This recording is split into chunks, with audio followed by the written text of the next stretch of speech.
If we're not at a Disney park, we're dreaming about being there, and a cup of Joffrey's Coffee Disney Blend helps. But what about when you're at a Disney park? The Joffrey's Disney Kiosk and Restaurant Locator will make sure you never miss out, whether it's a cool drink on a hot summer vacation or a great cup of coffee at a Disney signature restaurant. Joffrey's has you covered. Check it out at Joffreys.com. Please stand clear of the doors. Por favor, manténganse alejado de las puertas. The body of water that you see to the right of our forward motion is the Seven Seas Lagoon. The Seven Seas Lagoon is a man-made creation that took 3 years and the removal of millions of cubic yards of earth to complete.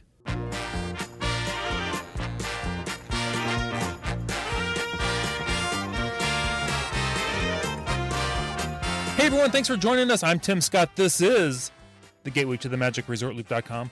Thanks everyone for joining us. This week has been a very interesting week. I spent a lot of time tracking Hurricane Dorian. I couldn't decide if I wanted to address it on the show, if I didn't want to address it on the show. Just kind of, a lot of people have said, podcasts should be more evergreen material. I'm not sure I agree with that.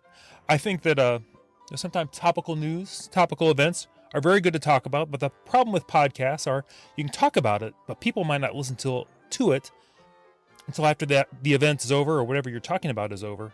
I'm going to talk a little bit about Hurricane Dorian and how Disney and how some of these tour companies maybe have dealt with Hurricane Dorian. I'm thinking this could probably be a great resource in the future for anybody who's maybe thinking of going down, doing a Disney vacation or a Disney cruise during hurricane season. I mean, what could happen? We'll talk about what has happened with Hurricane Dorian, what could happen to you, and what decisions you might need to make on your vacation. So the first thing I'm thinking we'll just talk about are the Disney parks. We'll talk about the Disney parks in Florida. That's all that was affected by Dorian. California, Hong Kong, none of them had anything to do with this. But Disney has put out a couple press releases along the way to keep everybody informed. Disney said, in keeping with our strong commitment to safety, our history of being prepared during inclement weather, and to continue to delight guests who are staying at our resorts, Disney is adjusting their operating hours. The Magic Kingdom actually opened at 8 but closed at 3 p.m. Epcot opened at 7, closed at 7. That one was updated. I believe that one was going to be 3 o'clock, and then as the hurricane made a little shift, I think they thought they could get away with keeping that one open a little later. Hollywood Studios, 9 a.m. to 2 p.m., but they still opened at 6 a.m. for the extra magic hours. Disney Springs, 10 to 8. That also was a little bit later than it was initially. And then all the water parks and miniature golf, they all closed at 3 p.m. Okay, I'm going to read. I thought this was a very interesting, something to be aware of, considering the Disney Resort Hotel operational updates that Disney put out. It said Disney Resort Hotels remain open, and keeping with top safety in mind, Fort Wilderness Resort and Campground closed September 3rd at 3 p.m., and I believe that's reopened since then, after it was safe to do so. Disney's statement continued to say, we have contacted guests with current and upcoming reservations at Disney's Fort Wilderness Resort and Campground, Copper Creek Cabins at Disney's Wilderness Lodge, Treehouse Villas at Disney's Saratoga Springs Resort and Spa, and the bungalows at Disney's Polynesian Village Resort to relocate them to other resorts on the property and to help them plan for anticipated weather impacts. So the first of these, Fort Wilderness, Copper Creek, the Treehouse Villas, are all around real tall, towering trees. I'm sure they didn't want any of those trees coming down on any guests or the cabins. And then the bungalows, they're out over the water, so you don't want them to have a strong wind and, heaven forbid, have a problem with, something happening there over the water with the villas. So very safe, and they were going to relocate them somewhere, I'm sure, somewhere equivalent, if not higher. And if it was not higher, I imagine you might get some kind of a refund, but that does not say that here. That is just me speculating on that.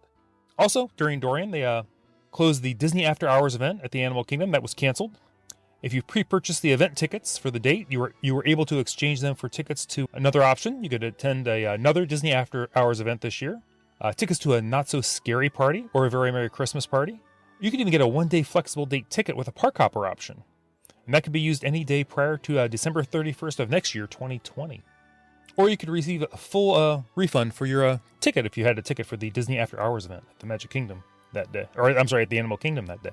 Regarding Walt Disney World dining, again, this is interesting, just something to keep in mind for maybe possibly future events, what Disney could possibly do. It said on September 3rd, theme park dining reservations will be honored up to 1 hour prior to park closing. So if you had a reservation before that, you were fine, but if the park closes early, I mean, they're not going to leave just the restaurants open. The Disney dining reservations were honored until 5:30. We will not be enforcing cancellation policies for dining and other experiences, so there's no need to cancel your existing reservations through Tuesday, September 3rd.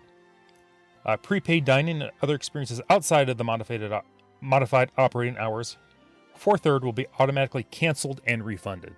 So if you had a special event you had prepaid for, a special dinner package or something, it was automatically canceled and you would be refunded your money automatically.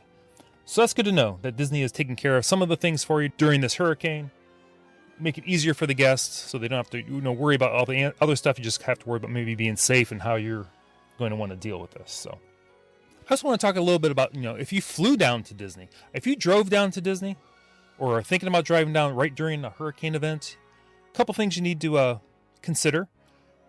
Will the hurricane, be there right after you get there? Do you have to maybe drive through like along the East Coast, maybe to get to a hurricane? Maybe you want to take the inside track, maybe down 71, somewhere a little further inland, get away from that kind of thing. Maybe you want to cancel altogether. This is kind of where some kind of trip insurance would be in place. Before I move on to some of the airline things, I just want to mention, if you're driving down, or maybe you're already down in Florida when a hurricane is imminent, you might want to consider, for the safety of you and your family, maybe you want to, cut your vacation short a little bit. If you want to leave a little bit early, I would talk to, the concierge at the front desk, tell them what you're thinking. My guess is they'll probably work with you on that, but I'm sure that's an event by event or a hurricane by hurricane decision. Do what Disney tells you to do when you're there. If they want you to stay in your hotel, they think that's the safest place for you. I'm sure they're absolutely right. Those hotels are built to withstand everything. So you might be safer at Disney than you would be at your own house or trying to travel, back home. So I would go with Disney on that one. Do whatever you feel safe. Do whatever you feel like you need to do with your family. I want to talk about the airlines real quick. A lot of these airlines have waived their change and cancellation fees for travel to and from Florida. I've noticed here that American, Delta, and JetBlue all waived the change and cancellation fees for flights scheduled during the middle of the week during the hurricane. Alaska Airlines has waived the change and cancellation fees on Florida flights through Monday. Southwest, while they never charge a change or cancellation fee, they are also waiving any fare difference on rebookings for Florida flights scheduled through what would have been Wednesday this past week. And that waiver applied to all travel rebooked within 14 days of the original schedule. United, Spirit, and Frontier are all waiving the change fees, as well as a fare difference cost. Their waivers don't include cancellation fees, so then that is with United, Spirit, and Frontier. And while I mentioned that these we're covering Florida, this was a little bit earlier in the week. I'm sure that right now this also includes the Carolinas, the Georgia coast, and that kind of thing. The airlines want to try to work with you on this with a lot of the times if they can, because they want to get people in and out of the area as quickly as they can, make things easier for them rescheduling later. Because it's when something like this happens, it takes a while for them to get back on the correct schedule and get everybody where they need to be. Okay, I think we really need to address Disney Cruise Line with the effect of Hurricane Dorian. Disney Cruise Line put out they've been updating all along. But the most recent one I had here was that we continue to monitor the path and progress of Hurricane Dorian to ensure our guests enjoy safe and comfortable cruises and to make certain our ships steer clear of the storm. The safety of our guests and crew is always our foremost concern. Since all tropical storms and hurricanes are inherently unpredictable, our plans may change from day to day based on the most current information. Please check back to the website. For the Disney Dream, I believe this one went out on August 30th. Their current sailing was scheduled to return to Port Canaveral on Wednesday, September 4th. However, Hurricane Dorian's forecasted path, and they consulted with the port officials. They decided that the cruise would not be able to return on the 4th. They extended that sailing, or that cruise. So you actually got back a day later than you were originally planning to. You got back on the Thursday, September 5th. Now, this impacted the Monday, September 2nd cruise of the Dream. That's when the Dream was going to be back. What they were going to do with the Disney Dream, they were going to make that from I believe it was a 4-night cruise down to a 2-day cruise. They were going to give you a 50% discount, give you I believe it was a 20% discount on a future cruise. But then with the Dorian just sitting there in the Atlantic, just not barely moving, threw off the entire schedule. They ended up canceling that cruise altogether. So once the sailing was canceled, and they ended up canceling the entire cruise, it said guests were eligible for a full refund on their voyage fare. Additionally, they wanted to offer the opportunity to sail with Disney again. They gave everyone a 20% discount on a future cruise. So while, you might have had a problem with flights, or maybe you drove partway down, maybe you drove all the way down, you weren't able to take your cruise. This is something where if you bought trip insurance, vacation insurance, possibly it would have covered, your flights, your change of flights, any added hotel expenses. I can't say for sure. There are so many different policies, so many different companies, so many different coverages within the company. Just something to be aware of. I've only bought a trip insurance a couple times, and it was actually for cruises in case something like this happened. Fortunately, I didn't have to collect on any of that. We might have to do a show on insurance at some point. There's just so much involved at so many companies. There's only a couple I've ever really dealt with, but if anybody would be interested in a show on trip insurance or maybe something like that, let me know, because that's a huge topic to deal with, and we all know, Disney also has their own form of trip insurance or cruise protection plan. And I'm not sure that would cover flights. I think it does cover flights if you purchase them through the cruise line, though, now that I think about that. So I will say, I'm glad that Disney actually on their website also put out an update for Castaway Cay. They said, all is well at Castaway Cay. Due to the tropical storm conditions the island experiences, we have some cleaning up to do related to landscaping, and we'll need to make some minor repairs to the roof of one of the small covered pavilions. We are awaiting the arrival of survey equipment to evaluate the pier and the ship channel, as is required after any storm, before we are able to reopen Castaway Cay to guests. So what they need to do, they need to make sure, the ship is safe to dock, that nothing has by the dock there is still deep enough for the ship to pull in. They got to make sure all of the area is safe. There's nothing major, but, they got some minor cleaning up to do. It probably won't be too long. The greatest problem, I think, after this kind of thing is actually making sure that the water is deep enough for the ship to dock. Because, Castaway Cay, they do not tender you in. They just dock right there, which is fantastic. One last thing I just want to talk about, just real briefly. During this whole thing, we've all seen the Bahamas has been devastated. And I've seen several reports on TV talking about Chef José Andrés from, he just opened that restaurant at downtown Disney. I'm sorry, Disney Springs. I'm going to do that forever, by the way. But at Disney Springs, Haleo, which, people are just raving about. And, we did a show on that a little bit ago with the menu. Looks fantastic. But he has his charity, the World Central Kitchen. His goal down there is to serve 30,000 meals to help, the responders and the survivors on the island, get things going. And this isn't the first time he's done this kind of thing. He's done this for a whole bunch of other kind of natural disasters. He did it for, I believe it was Maria that hit Puerto Rico, a year or so ago, did the exact same thing there. He's actually nominated this year for a Nobel Peace Prize. That is going to be announced, the winner of that, I believe it's October 11th of this year. I think this is fantastic. I wish I had the kind of time and resources to do things like this.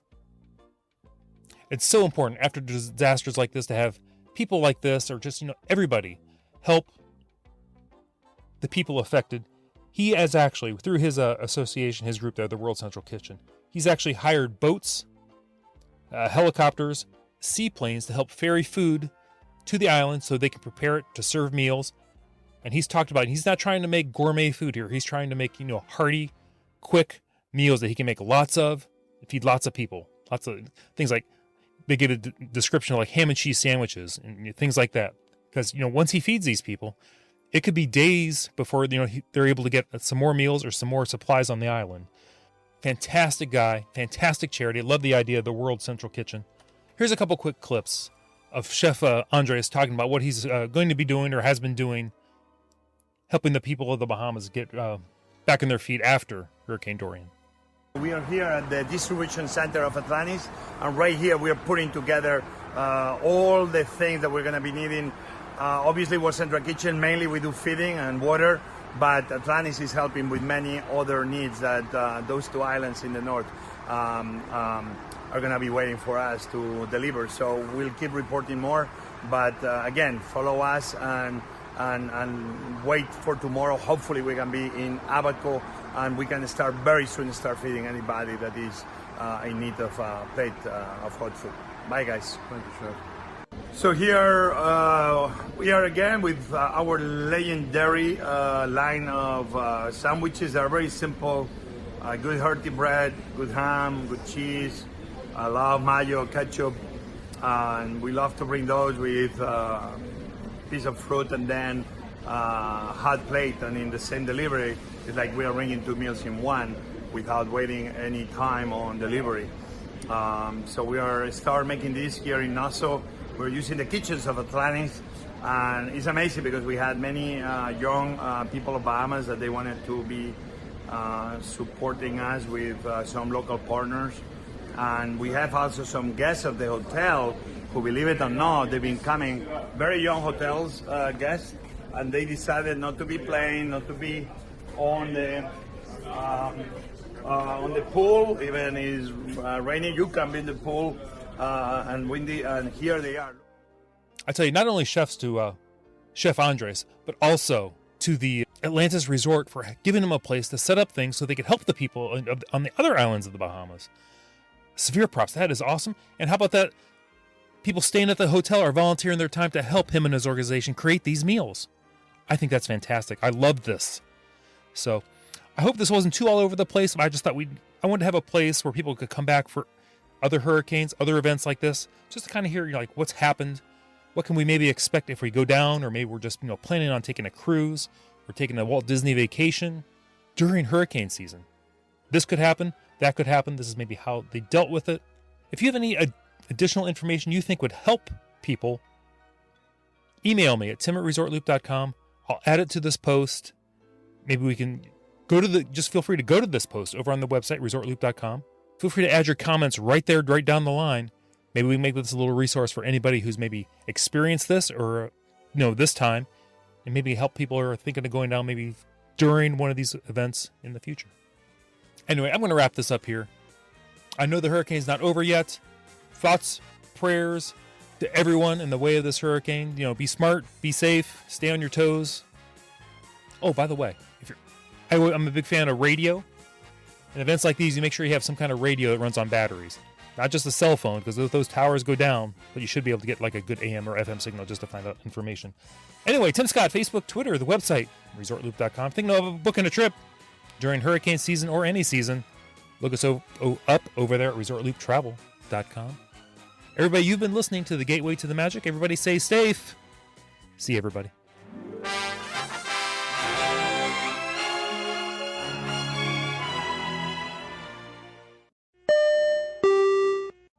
Vacation memories will stay with you and your family for a lifetime. The Resort Loop Travel Group was created with this in mind. Our fee-free services will relieve you of the stress and confusion of finding and booking the best vacation at the best price. After booking, we will continue to monitor for ways to save you even more on your vacation.